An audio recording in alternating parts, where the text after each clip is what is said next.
Hello everyone, আসসালামু আলাইকুম। সবাই কেমন আছেন? আমি সাইমা, আমার চ্যানেল মাই হবি প্রজেক্ট থেকে আজকে আবারও চলে আসলাম এই সুন্দর ড্রেসের ভিডিও নিয়ে। আজকে শেয়ার করব আমার পরনের এই জামাটা কিভাবে বানিয়েছি এবং ম্যাচিং ম্যাচিং কিন্তু মা মেয়ে কিন্তু সেম একই ডিজাইনের ড্রেসটা বানিয়েছি। আর কিভাবে এটা কাটিং করব এবং সেলাই করব এটার ফুল টিউটোরিয়াল আজকে দেখাবো। তো এখানে কাপড় নিয়ে বসে পড়লাম। সবার প্রথমে আমি বডির উপরে পাটটা কাটবো, মানে বডির পার্টটা কাটবো। তো আমার বডির লম্বা হচ্ছে 16 ইঞ্চি, সেলাই করার পরে 15 ইঞ্চি থাকবে। বডির মাপ কতটুকু হবে বডি এবং পেটের মাপ নিয়ে আমি কাপড়টা কেটে নিচ্ছি।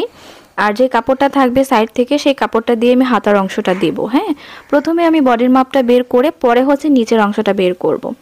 তো আপনারা কতটুকু কাট দিবেন, মানে কাঁধ বা গলা, সেই হিসেবে আপনারা কিন্তু কাপটা নিয়ে নেবেন। তো আমি প্রথমে আমার বডি অনুযায়ী কাপড়টা কেটে নিচ্ছি, আর অবশ্যই সাবধানে কেটে নেবেন। বন্ধ সাইডটা এখন আমি কেটে দিচ্ছি।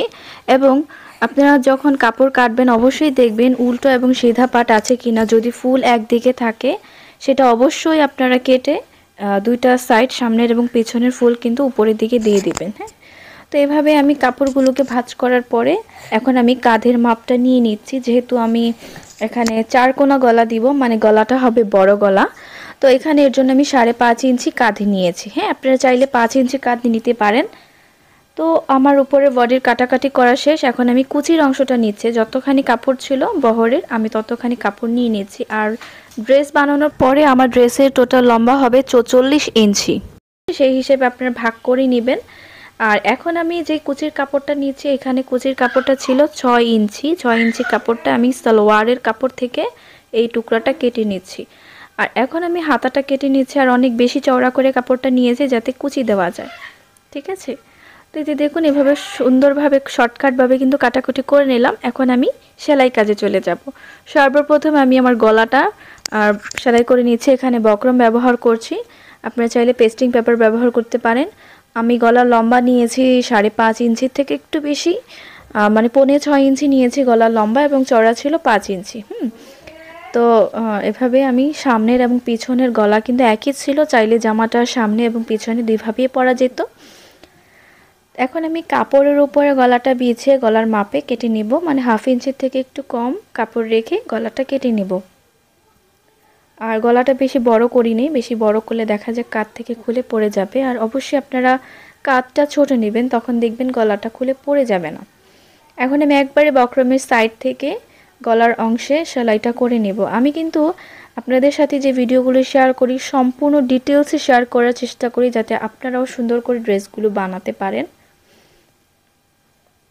এখন আমি আমার হাতার কাজটা করব। হাতার মুখটা আমি চিকন বর্ডার করে সেলাই করে নিয়েছি।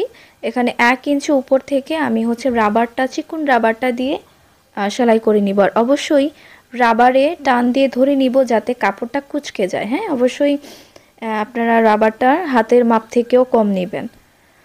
তো এখন আমি যে জামার সাইডের অংশটা সেলাই করে নিয়েছি বডির মাপটা। আর আমি যে ড্রেসটা বানিয়েছি এই ড্রেসটা কিন্তু অনেক বেশি লুজ হয়ে গিয়েছিল, আমি পরার পরে দেখেছি অনেক বেশি লুজ হয়ে গিয়েছে। তো আমি হচ্ছে যেই মাপটা প্রথমে আগে যেই মাপগুলো কাটতাম সেই মাপ মতোই কিন্তু কেটেছি, কিন্তু পরে দেখলাম পেটের দিক দিয়ে কাপড়টা লুজ হয়ে গিয়েছে। তো এখন আমি উপরে বডির কাজটা কিন্তু শেষ। এখন উপরে বডির সাথে আমি নিচের যেই কুচির কাপড়টা সেটা এখন কুচি দিয়ে দিচ্ছি। আর কুচির কাপড়টা কিন্তু দুই সাইডে খোলা অংশ ছিল, দুই সাইডে আমি সেলাই করে বন্ধ করে দিয়েছি। এখন আমি কুচি কুচি করে পুরোটা বডির মধ্যে সুন্দর করে দিব। আর এই ড্রেসটা হচ্ছে কুচি কুচি ডিজাইনের। এখন আমি কুচির নিচে যেই সালোয়ারের কাপড় দিয়ে যে কুচিটা হবে সেই কুচিটার চিকন বর্ডার দিয়ে সেলাই করে নিচ্ছি। এখন আমি এই যে দেখুন এই অংশে আমি এই কুচিটা বসিয়ে দিব। ঠিক আছে, একটু 1 ইঞ্চি গ্যাপ দিয়ে আমি কুচিটা করব। আপনাদের যেমন কাপড় থাকবে আপনারা তেমন কুচি দিবেন। তো আমি যেহেতু এখানে কাপড় কাটাকাটি করার পরে দেখেছি যে যতটুকু কাপড় আছে সেই কাপড় দিয়ে বাবুর জন্য কিছু করা যাবে কিনা, সেই হিসেবে আমি কাপড়গুলো কেটে নিয়েছি। এবং যে কাপড়গুলো অবশিষ্ট ছিল সেই কাপড়গুলো দিয়ে আমি বাবুর জন্য একটা সালোয়ার এবং একটা জামা, মানে গোল জামা বা একটা টপস বানিয়েছি, এবং একটা ওড়নাও কিন্তু বানিয়ে দিয়েছি যাতে আমার সাথে পুরো ফুল ম্যাচিং হয়ে যায়।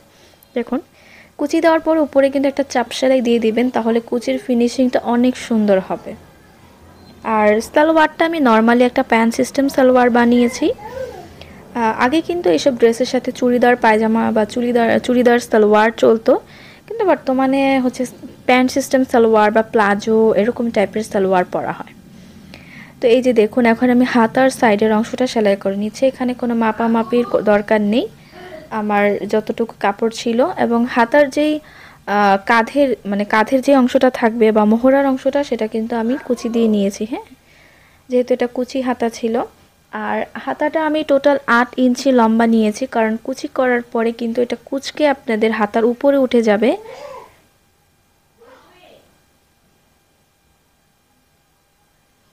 দেখুন, আমি হাতার মোহরাটা সেলাই করে নিয়েছি। দেখুন, এই হচ্ছে আমার কমপ্লিট ড্রেসটা। এখানে চেয়েছিলাম একটু লেস লাগাতে, কিন্তু ভালো লাগবে না, যে কারণে লাগাইনি। এই হচ্ছে বাবুর ড্রেসটা। আমি ওর জন্য একটা ফ্রক বানিয়েছি, যেই কাপড় ছিল। ছোট একটা মানুষ কতটুকু কাপড়ই বা লাগে। তো এই যে দেখুন, এই হচ্ছে ওর ড্রেসটা। আর এটার সাথে ম্যাচিং করে আমি কিন্তু একটা দুপাট্টা বানিয়েছি। জামার সাইডে যেই বর্ডারটা ছিল, এটা কিন্তু জামার মধ্যে লাগানোর জন্যই দিয়েছিল। তো এটা দিয়ে ওর জন্য একটা দুপাট্টা বানিয়েছি। আর দেখুন, সালোয়ারের যে কাপড় ছিল টুকরা, সেটা দিয়ে আমি একটা সালোয়ার বানিয়ে দিয়েছি। আর এই যে দেখুন, নিচে একটা সুন্দর ডিজাইন করে দিলাম। অনেক সুন্দর হয়েছে কিন্তু, তাই না? যেটা আপনারা ভিডিও শুরুতেই দেখেছেন। এই দেখুন আমার ড্রেসের কমপ্লিট লুকটা, এবং এই হচ্ছে আমাদের দুজনের ড্রেসটা। কেমন হয়েছে অবশ্যই মাশাআল্লাহ বলে যাবেন এবং কমেন্ট করে যাবেন।